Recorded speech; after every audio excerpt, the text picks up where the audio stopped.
Hey y'all, Scott Jones here, middle school pastor. We are continuing with our series in the book of Acts on how the gospel advanced in the early church. Today, our passage comes from Acts 8, where Philip encounters an Ethiopian eunuch.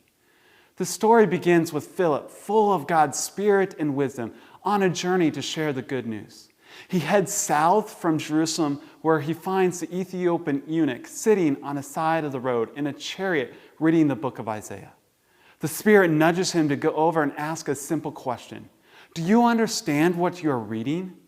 The eunuch responds that he's struggling and needs someone to explain what Isaiah is talking about. Philip begins explaining the passage, which leads to an amazing sharing of the good news of Jesus. This simple encounter and stopping to ask a question sparks a conversation they have about Jesus. But that's not the end of the story. Philip and this Ethiopian eunuch continue on with their journey when they spot some water. Immediately, the eunuch wants to get baptized. So they stop and Philip baptizes him. A special moment between the two.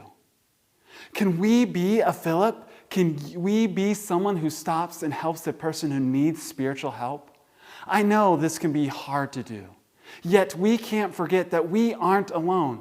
God's Spirit is with us and He will give us the words to say. It just takes us to step out and see what God can do through us. So who are your Ethiopian eunuchs? Who is the person you meet every day? Maybe it's your neighbor, maybe a coworker, maybe a friend, or even maybe a family member. Whoever it is, I pray that this week that God will use you and you can be that plant seeder in their life.